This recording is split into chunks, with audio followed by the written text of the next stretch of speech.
Hey, welcome back.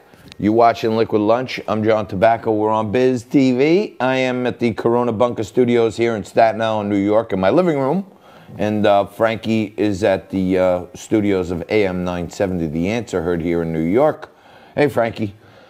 How are you, John? So Good to see you. that was quite the spirited debate between Richard Roth and Joe Pignon. I can't say that I'm surprised. Those two are always quite spirited, very intelligent, but at times when they can get a little stubborn and even drive a man to drink, which is why I'm fortunate I have found this mini bottle of Is that Mike Bloomberg's bottle?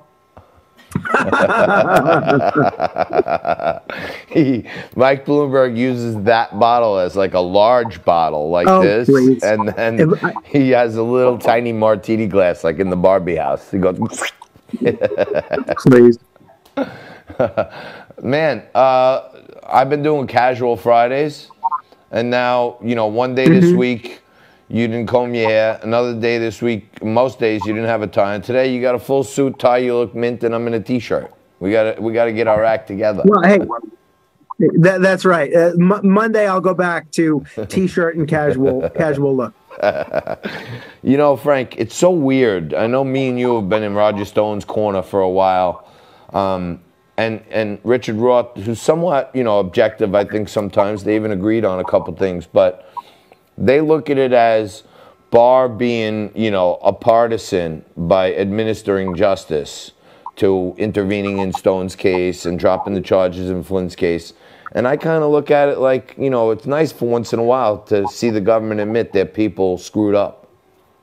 Well, you're right. I agree with everything you said, but it's a lot easier to blame the people that were in place before you got there than it is to admit your own transgressions on your own watch.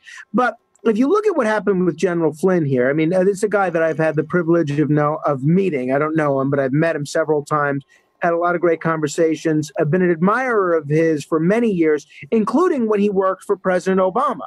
I thought he did tremendous work in Afghanistan, and he and General McChrystal were warriors in terms of beating back terrorists on behalf of the Obama administration. But he and President Obama had a falling out, and we know that when President Obama and President Trump met, President Obama warned Donald Trump about precisely two people. One was Kim Jong-un. The other was General Flynn. So clearly, General Flynn did something that really stuck in the craw of President Obama.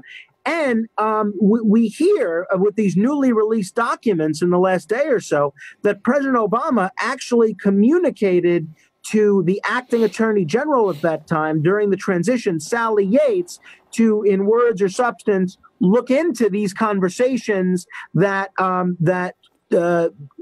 Flynn was having with Ambassador Kislyak, the Russian ambassador. Yeah. And if you think about the whole genesis of this case, the fact that this case began with a purported investigation with the incoming national security advisor having a conversation with Ambassador Kislyak, it's insane to think that anything remotely improper. Right. They were looking at charging this guy under the Logan Act, this 1799 law, which nobody in the history of the Republic has ever been charged with. Now, I happen to like General Flynn and I happen to like Roger Stone, but I'd like to think that if these were people that I don't care for, I'd be saying the same thing, because you got to be consistent here. When there was prosecutorial overreach in the Bush administration, I was saying the exact same thing. And I think my one hope with this, John, and I know we got to run, but my one hope with this is this will allow conservatives and Trump supporters to see intelligence agencies and law enforcement agencies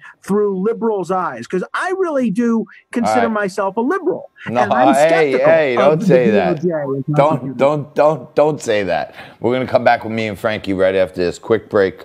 More Liquid Lunch for you. Jen Sidorova joins us.